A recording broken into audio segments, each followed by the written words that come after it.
سلام بچه‌ها. امشب قرار دارم که تسکو یکی از فروشگاه‌های زنجیره‌ای هستش که توی شهر هستش. من معمولا شبا میرسم برم خرید.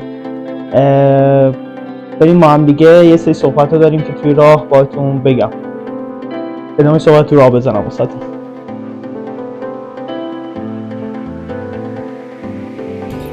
یه داستانی داشتش این دوچرخه من در رابطه با لامپش. من توی فیلم قبلی واسهتون توضیح داده بودم که داستانش چی هستش و اینکه من یه دونه لامپ دارم، لامپ جلوم و لامپ دوچرخه لامپ جلوم واسه دوچرخه حالا به یه سری دلایلی گم شده و لامپی که دارم این هستش و ناکاره چون وقتی میذارم فقط عقبم چراغ داره. این هم که میبینید دستم هستش کیسه خرید هستش. اینجا کیسه ها رو مثل ایران همینجا هر دفعه که میری خرید میتونی بگیری، ولی خب باید هزینه بدی به خاطر اکثر مردم چیز دارن، کیسه با خودشون میارن واسه خرید. این هم یه مورد و چرخ دوچرخه. حتما برید اون فیلم رو ببینید که جالبه. در رابطه با لامپ دوچرخه هم یه سری خاطرات واسهتون گفتم.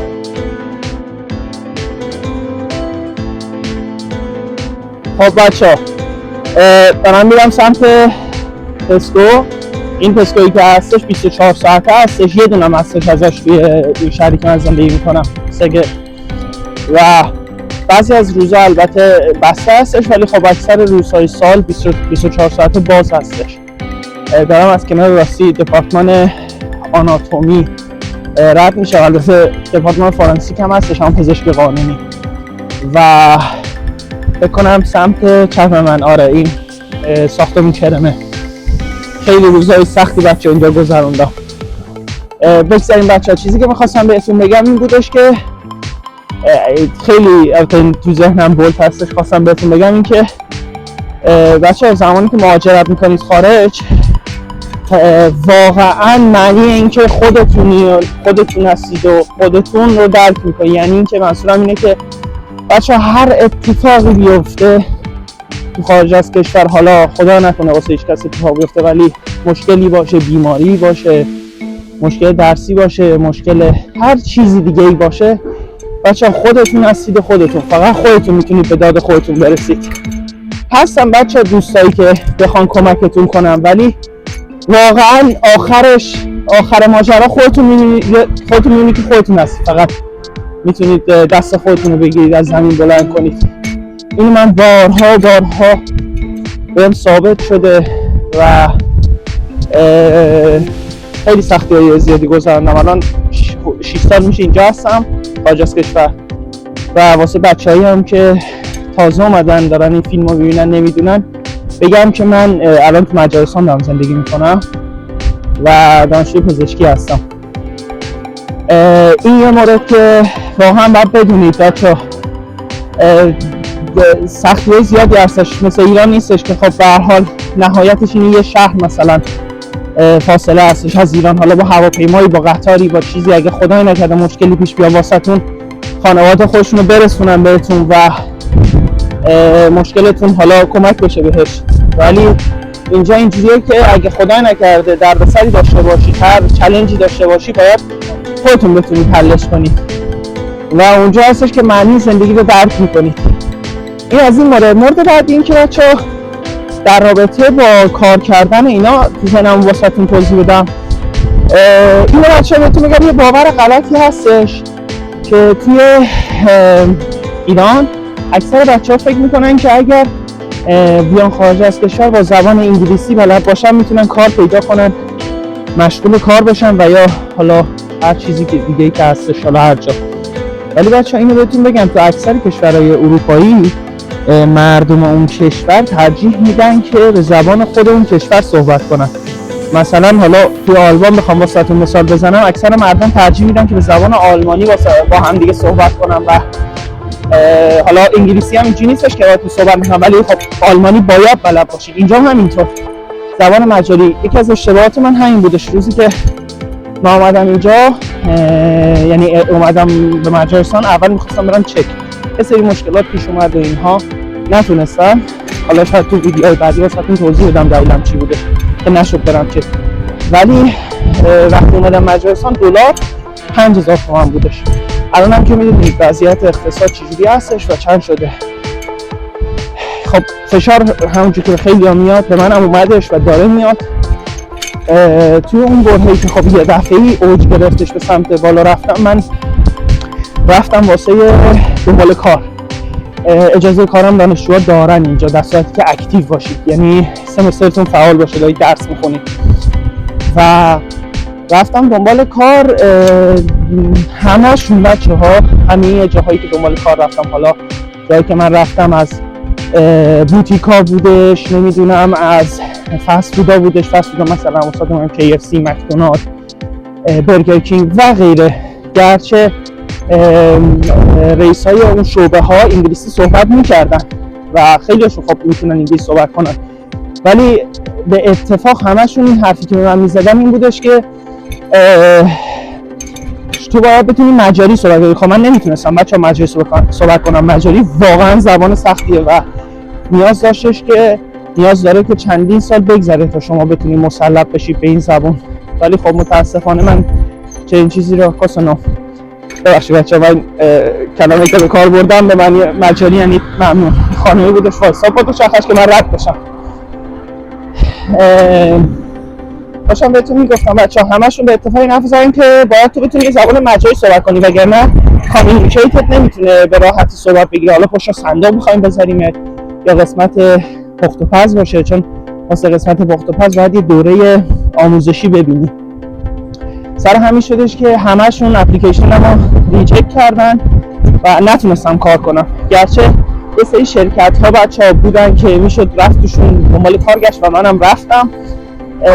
حقیقت این بودش که بچه‌ها همشون به من گفتن که آره کار میشه کرد اینا. خب من پرسیدم چه کاری؟ گفتم میتونی مثلا بیای بری تو ویرهاوس، فکر کنم فارسیش میشه انبارهای کارخونه ها و بارا رو جابجا کنی. و با این کارم من مشکل نداشتم واسه کار کردم، ولی موضوع این بودش که پولی که بهم میدادن خیلی کم بودش. و مثلا شما فرض کنید حقوق متوسط اگه بخواد به شما مثلا ساعتی 18 الی 25 یورو باشه، اونجا من میگفتم 9 یورو بهت میدیم و کاری هم که بود خب کار خیلی سنگینی بودش.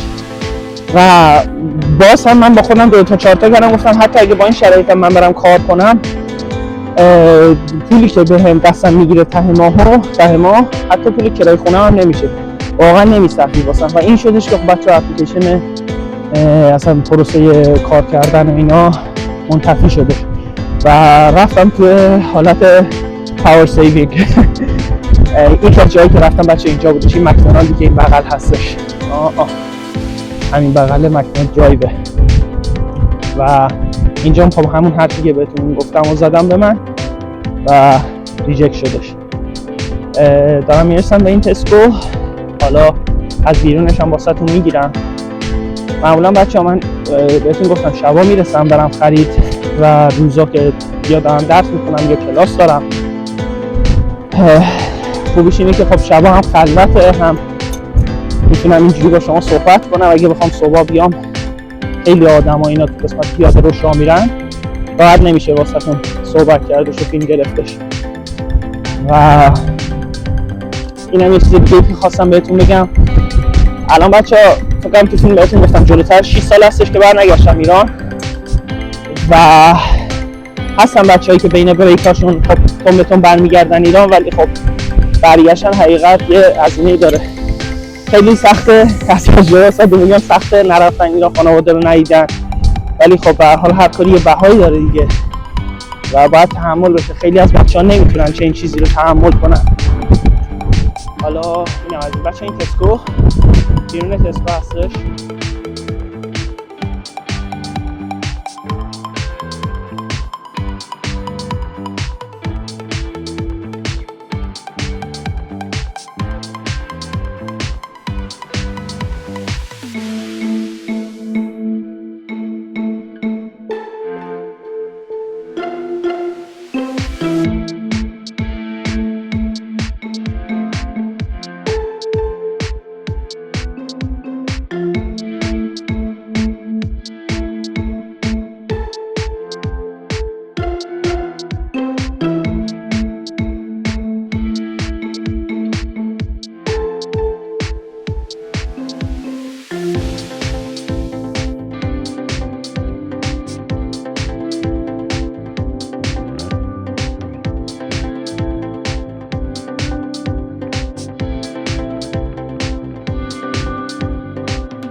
یه چیز خیلی حیاتی گرفتم، پنیر قالبی، همون شبیه پنیر سفید ایران خودمونه بچه.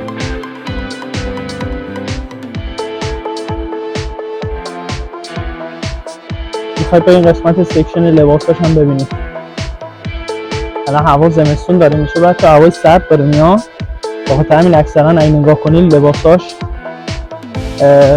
گرمه برای لباسای فصل گرم، برای لباسای فصل سرد. اینجا که بخش بچه هاست.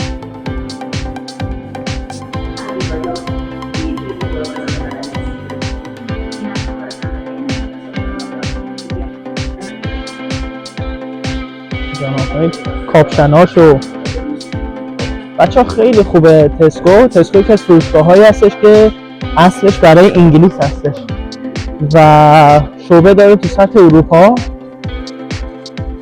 خدا رو شکر یه دونه توی همین شهر هستش و باعث شده که شبا که واسه افرادی مثل من نیاز هستش بیان خرید فرصت باشه که بتونن خریدشون انجام بدن. دنبال برنج میگشتم. برنج به زبان مجاری بچه‌ها میشه ریژ. بعد واسهتون بگم این بالای هر کدوم از این ردیفا نوشته، اینجا نوشته ریژ، باید اینجا باشه.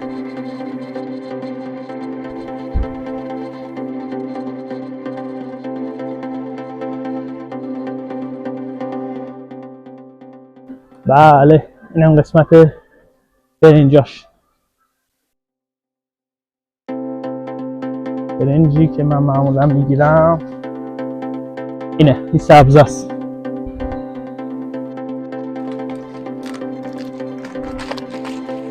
چند تا بگیرم؟ 3 تا بگیرم.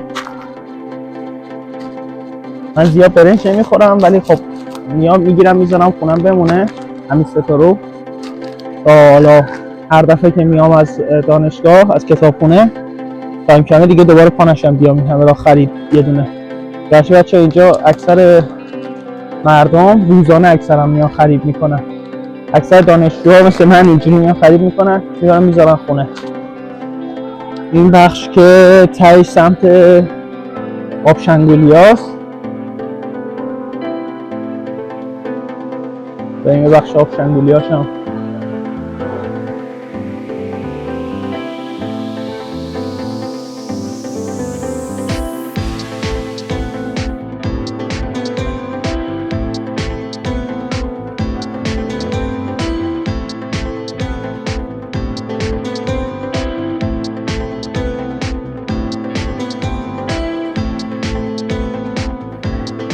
بچه. اینجا از این قسمت نودل هاست، یک نودل های خوشمزه‌ای داره از این کاپی ها هستش. این تمیش چیه؟ نوشته کلاسیک، طعم خاصی نداره. این چی؟ این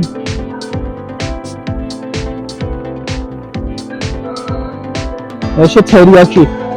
نکنید بچه ها میشه تریاکی، این تمش تریاکیه.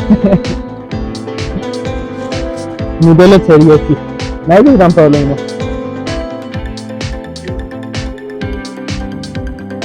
پکینگ داک بچه، اینا همای ژاپنی کره و اینا این کلاسیکه.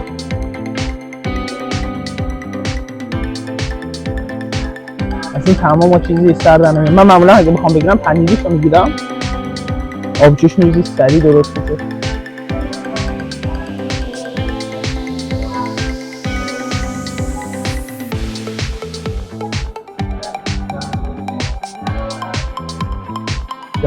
خیارشور بچه، یه چیز جالب در مورد خیارشوراش بهتون بگم. خیارشورا اینجا اسمش خیارشوره ولی در اصل خیارشور نیست. یعنی شما بازش که میکنی میخوایی این شیرینه، اصلا کاملا شیرینه. کاری که من میکنم اینو باز میکنم 2 یا 4 تا قاشق نمک توش میریزم میذارم 2 روز بمونه، بعد عین خیارشور ایران میشه بعد 2 روز تمام آبشو میکشه بیرون. اینم از این. بعد بساتون بگم یه چیز جالب دیگه بهتون بگم.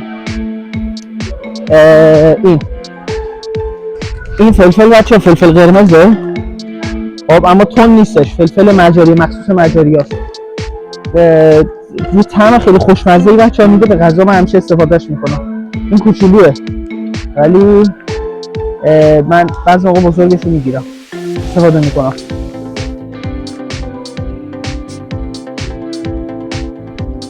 رسیدیم بچه ها بخش رب بمون. اینم رب. آقا از این رب های ایرانی داره، سبک ایران، خود ربه. من معمولا از اینا نمیگیرم، من یه ذره از این شلتراشو میگیرم که آبکیه. البته اصلش اینه که رو پاستا اینا استفاده میکنم، مستقل میریزن رو پاستا، ولی من تو غذا این استفاده میکنم. تمام قیمت هم بچه اینجا به فورینته. فورین واحد پولی مجارستانه و حقیقتا الان یادم نیستش هر 1 یورو چند فورینته، ولی حدوداً نزدیک 340 اینا تو همین حدودا میگرده. بچه تخم مرغ مجاری میشه تویش. این هم تخم مرغاشی راست بس اینجا. این هم تخم مرغاش.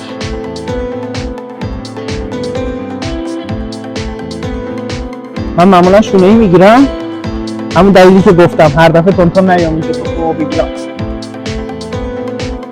دفعه قبلی که گرفتم بچه هر اینا 30 تاییه، هر 30 تاش اوکی بودش، ولی وقتی رسیدم خونه 2 تا شکسته بود. حالا نمیدونم خورده بودش به فرمون دوچرخه‌ام یا چی شده بود، حقیقت یادم نیستش و منم متوجه نشده بودم.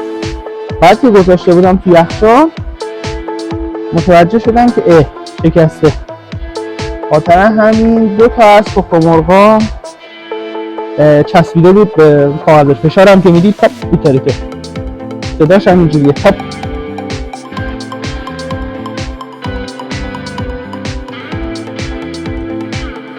این هم تخم مرغ. بچه اون زمان که کرونا شده بودش مجاری ها اومده بودن اینجا، این قسمت آردی که میبینید کلا خالی بودش، هی آرد میخریدم. بعد من سوال کردم از بقیه، گفتم علتش چیه؟ گفتن اینا میارن آردو میارن خونه انبار میکنن واسه این که اگر کمبود آرد شدش بتونن نون درست کنن. این سری کارهای عجیب غریب مثل تمام جای دنیا میکردن، یعنی استثنا هم نداره بچه ها. شیرم بگیریم، اینا شیرای خود تسکوه، این آبیا، اینا ناخواه روش نوشته تسکو.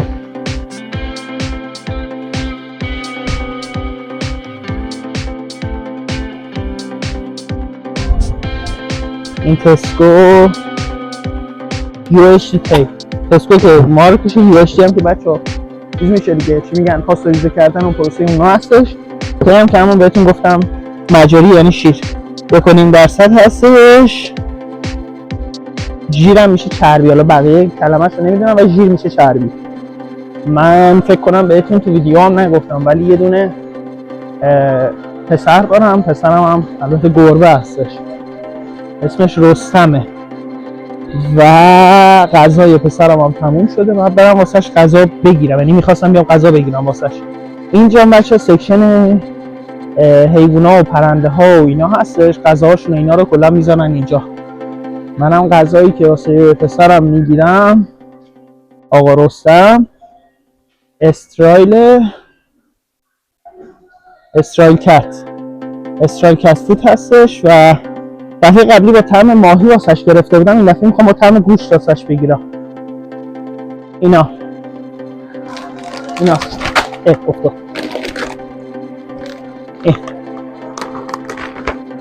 5 کیلویه، 1.5 کیلویه.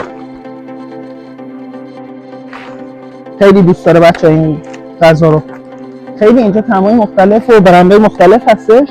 یه سری برنداش حقیقتش خیلی چیز نیستش، به مذاق حالا خیلی از گربه‌ها خوش نمیاد، بعضی خوششون میاد، ولی رستم از این خوشش میاد.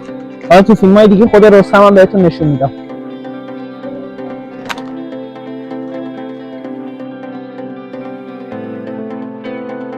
از این تریت هم هستش، تریتای نرم هستش، ژله‌ایه. قبلا اومدم واسش گرفتم، من از اینا واسش گرفتم 12 تایی. خیلی دوست داره بچه. یه عادتی که داره همیشه از میام خونه در رو که وا میکنه قشنگ صحبت میکنه با هم، میگه باید به من از اینا بدی. یه بخشی که یه تیکه بهش میدم که زیادم نمیدم دلت نگیره. چه بابای مسئولیت پذیرم.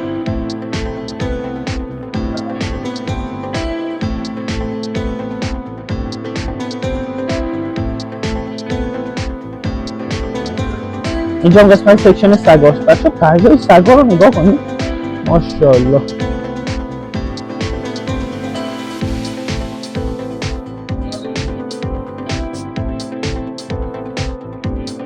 اسباب بازیاش هم نگاه کنید. برای رستم قبلا اسباب بازی گرفتم، ولی اسباب بازی که دوست داشته باشه رو اینجا نداره. مثلا اینا واسه سگ و اینا هستش، چیزای گنده و طناب و نمیدونم عروسک ها و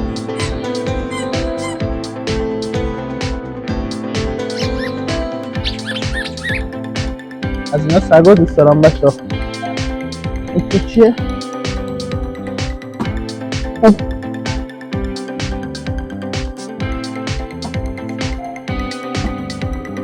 توپم چیز خوبی ها، بگیرم واسش؟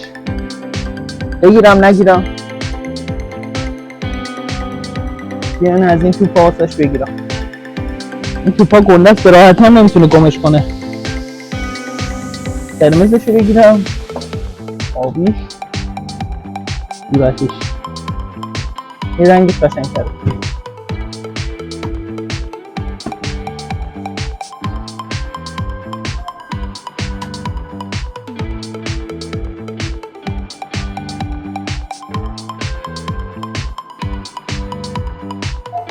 خب اون سمت که رفتیم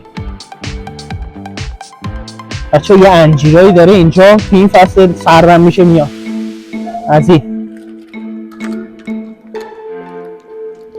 من تلفظ مجاریش دقیقا نمیدونم چی ریز کنم. فیگه اینجا میشه فیگ بیبی، انجیر بچه انجیر.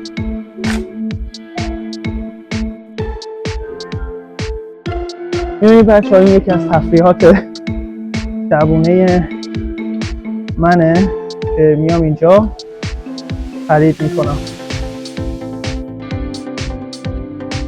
بچه ها یه چیز جالب بهتون بگم، من همیشه از فروشگاه هایی که سقفشون اینجوری بلنده خیلی خوشم میاد، مخصوصا اینکه شبا هستش و روشن اینجوری خیلی نورانیه، من خیلی خوشم میاد.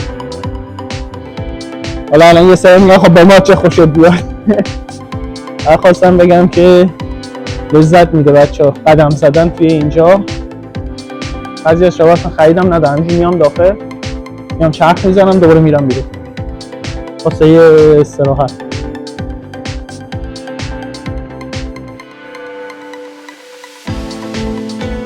نه بچه تایم اضافی که حقیقتش آنچنان نیستش بشه خیلی تایم گذرونده الکی ما چخصه.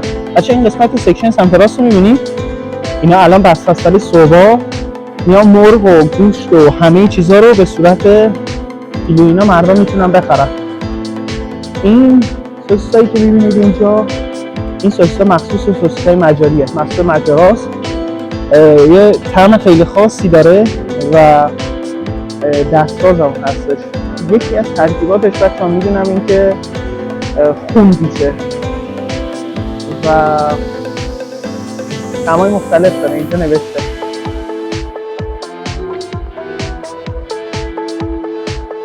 بریم دیگه واسه حساب کردن. برای حساب کردن بچه‌ها نیاز دارم من گوشیمو استفاده کنم، دارم فیلمم با گوشی میگیرم، برای همین مشورم قطع کنم. ببخشید. خب آقا ما خریدمونو کردیم، حسابم کردیم. اون دری که ازش وارد شده بودم ها بچه‌ها بستن، نمیدونم قانونشه، از یه تایمی به بعد این در رو میبندن. یه در دیگه هست، یه سمت دیگه فروشگاه هستش که بازه، باید برم. از زمانی که بچه جنگ شد، جنگ منظورم جنگ اوکراین و روسیه هستش و اتفاقایی که افتادش خیلی اجناس بچه قیمتش رفت بالا. اینجا هم اینجور، ولی تسکو یه امتیازی که داشتش بچه ها کلید کارت رو آورد وسط کلوب کارت. یه کارتی هست که بارکدی داره هر شخصی که اگه اپش رو دانلود کنید ریجستر کنید توش یه بارکدی هر شخص داره که زمانی که میرید حساب کنید اگه اسکن کنید خیلی از اجناسش قیمتاش حالا نصف شده و یا همون قیمتایی هستش که قبل جنگ بوده. در غیر این صورت اگه بخواید بدون کلوب کارت استفاده کنید هزینه زیاد خواهد بودش. اینم دارم اونورا بهتون نشون میدم به خاطر این هستش که می‌خواستم راه خروجم نشونتون بدم که قشنگ دفعه بعد انشالله اومدید بلد باشید. اینم از اینم خودم بریم سمت دوچرخم این سمتی بودش، این سمت پارک کردم. من اینجا بچه‌ها ماشین ندارم، دوچرخه دارم. دوچرخه هم که گرفتم یکی از بهترین روش‌های خریدش این هستش که توی فیسبوک شما بخش مارکتش مردم کسایی که دوچرخه‌هاشون رو میخوان بفروشن خیلی دوچرخه‌های نوعی هم هستش، خوبم هستش. الزام بر این نیستش که بلند شید برید نمیدونم فروشگاه‌های دوچرخه فروشی نمیدونم از این حرفا دوچرخه نو بگیرید. میتونید ولی خب هزینه‌اش زیاده. تو فیسبوک میتونید بگردید و چیزی که خواستید رو پیدا کنید راحت. منم همینجوری پیدا کردم. من از یه آدم خیلی خوبی بودش، مجاری بودش اون شخص و نگهبان یه دونه شرکت بودش. روزی که من رفتم دوچرخه‌مو ازش بگیرم بیچاره اصلا انتظار نداشتش که من میخوام بیام. من سعی رفتم دوچرخه رو بگیرم چون دوچرخه‌اش واقعا دوچرخه سرحالی بودش و خودش گفت که من انتظار نداشتم الان نمیدونم مسیر برگشتم تا خونه رو من چجوری برم. در همون خیلی یه دفعه‌ای شده، یعنی خود منم انتظار نداشتم که انقدر سعی دوچرخه‌ام پیدا شه، یعنی دوچرخه رو پیدا کنم و بتونم بگیرم. آره بریم به دوچرخه. خب بریم دوچرخه رو باز کنیم و قفلش رو بقیه حرف رو توی مسیر برگشت بزنم بهتون. خود سبد رو ببرم بزنم سر جاش بچه‌ها. اینجاست، جاش هم اینجاست.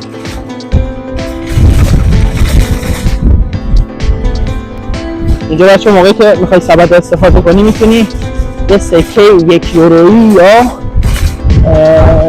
به پول مجارستان 100 فرنتی معادل 1 یورو نیست بچه ها، ولی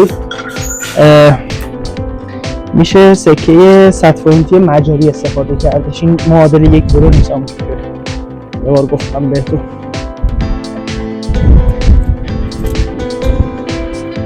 عقاب وارد میشود. میبینیم منو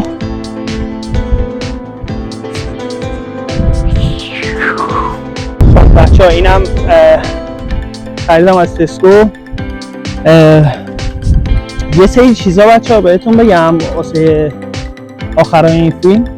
خیلی از بچه ها، خیلی از دوستایی که من دارم، خیلی از اساتیدی که زمانی که دامپزشکی میخوندم تو ایران با من ارتباط که میگیرن، سوال که میکنن، میگن بچه‌مون یا حالا فامیلاشون اینا رو میگن بفرستیم مجارستان یا نه. بچه این فرستادن و نمیدونم تحصیل کردن و اینها یه مقوله خیلی خیلی مفصلیه که حالا تو فیلم‌های بعدیم واسهتون توضیح میدم چرا دارم این حرفو میزنم. ولی یه گوشه از اون اطلاعات رو بخوام بهتون بگم به صورت مختصر اینه که بستگی داره بچه‌ها چه شخصی قراره بیاد، چه روحیه‌ای داره و چقدر تحمل داره که بتونه شرایط سخت رو تحمل کنه. اصلا به دنبال چی از بچه میخواد بیاد خارج از کشور. یه سری هدفشون اینه که بیان لذت ببرن. سر همون خب معلومه هر جای دنیا بخوای خارج بشی از ایران بخوای لذت ببری، خب پولم که باشه راحت میتونی لذتتو ببری. ولی اگه واسه تحصیل قراره بیاید بستگی به شرایط خودتون داره. باید ببینید که تحملتون چقدر داره، چون حالا تو فیلم‌های بعدی همونجوری گفتم بهتون مفصل توضیح میدم که شرایط دانشگاه مجارستان چطوره، تحصیل چجوره توش. همینجوری نیستش که بتونید بیاید. خیلی از مؤسسات و اینا خیلی ساده جلوه میدن تحصیل کردن تو مجارستان و اینا رو و ورودشو به والا ماجراهای دیگه شو اونا رو باید مفصل واسهتون توضیح بدم و میدم قول میدم بهتون. ولی خب همونجور که گفتم به صورت خلاصه اگه بخوام واسهتون توضیح بدم it depends، بستگی داره به شما، روحیه شما. مثلا دارم دوستایی که نمیتونن بچه ها بیشتر از 4-5 ماه دوری از خانوادهشون رو تحمل کنن، به خاطر همون مجبورن که برگردن ایران، با این هزینه‌ای که هستش میرن میان. یه سریا بودن بچه ها اومدن اینجا واسه تحصیل درس بخونن و اینا، شرایط انقدر سخت شد واسهشون نتونستن تحمل کنن، برگشتن. و حالا من چیزای منفیشو نمیخوام همش واسهتون بگم، خیلی چیزای مثبت هم داره،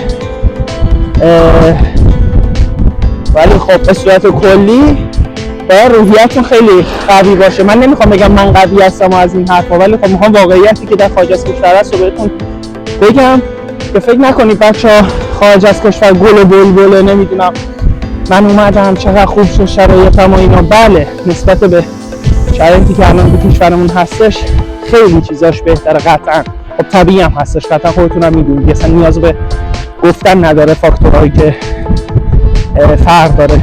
ولی خب اینجوری هم نیست بچه ها فکر کنید من اومدم خارج از کشور کلا راحت شدم و اینا، این حرفا نیستش. و برای کسایی دارم میگم که خیلی مثلا فکر میکنن دیگه بیام خارج از کشور راحت شم، آره من میام مثلا هر چی سختی باشه تحمل میکنم و اینا، حرف و واقعیت بچه ها خیلی فرق داره. و حالا اگر بچه ها احساس میکنید سوال خاصی چیزی تو ذهنتون هستش و میخواید سوال کنید، حتما تو قسمت کامنت ها واسم بگید تا منم واسهتون توضیح بدم تو فیلم های بعدی. اگه در میشه با کامنت جواب داد که تو زیر همون کامنتتون میگم بهتون، ولی اگه نیاز به توضیح داشتش حتما فیلم میگیرم واسهتون توضیح میدم. امیدوارم که بچه لذت برده باشید از این فیلمی که واسهتون گرفتم و خیلی ممنون میشم که لایک و کامنت و سابسکرایب کنید، خانواده هم بزرگتر بشه. و من واقعا سعیم روی این هستش که بتونم بچه هایی که میخوام بیان خارج از کشور رو و تواناییش هم دارن، حالا چه از لحاظ ذهنی و فاکتورهای دیگه بیشتر آگاه کنم. چون واقعا بچه ها یکی از چیزهایی که توی ایران متاسفانه سر اینجور چیزا مردم ما خیلی آگاهیشون پایین هستش متاسفانه. واقعا من اون چیزی که میبینم اکثر مردم به خاطر اینکه آگاهی ندارن و سورس های معتبری وجود نداره پناه میبرن به مؤسسات. نمیخوام بگم مؤسسات بد هستن و اینا، نه اصلا من بحثم سر مؤسسات و اینا نیستش، خودتون میتونید تحقیقات لازم بکنید، ولی من دارم میگم اون چیزی نیستش که بچه ها در خیلی از جاهایی که میرید و تحقیق میکنید بهتون گفته میشه. و خیلی منظورم اینه که خیلی از واقعیت ها رو بزرگ نمایی الکی میکنن، خیلی از نکات مثبت رو بهتون نمیگن، خیلی از نکات منفی بهتون نمیگن و این هستش که میاید خارج خودتون شخصا تجربه میکنید و میگید ای وای کاش به ما یه نفر به ما این چیزا رو توضیح میداد و چرا هیچکی نگفت، چرا ایرانی‌ها به هم دیگه توضیح نمیدن و اینا. این توضیح ندادن بچه دارم بهتون میگم، واقعا خودم دیدم زمانی که خودم میخواستم بیام هیچکی نبود به من توضیح بده، هیچ اطلاعاتی قرار نبوده. مثلا یکی از علتایی که خواستم این کانال رو درست کنم همین بودش، چون خودم بچه اون سختی که هیچ کس به من اطلاعات نداد و از سر گذروندم. خلاصه سرتون رو درد نیارم. ممنون میشم لایک و کامنت و سابسکرایب کنید. تو فیلم های بعدی بیشتر واسهتون اطلاعات مختلف که حالا میاد تو ذهنم بهتون میگم. سوالی چیزی دارید حتما بپرسید، خوشحال میشم. و اینکه بریم واسه بزرگ کردن خانواده‌مون تا هر چقدر مردممون آگاهیشون بالاتر بره من خوشحالترم. و اینکه انشالله همتون دلتون شاد باشه و تنتون سلامت. تا فیلم‌های بعدی خداحافظ و دلتون شاد، لبتون خندون. خداحافظ.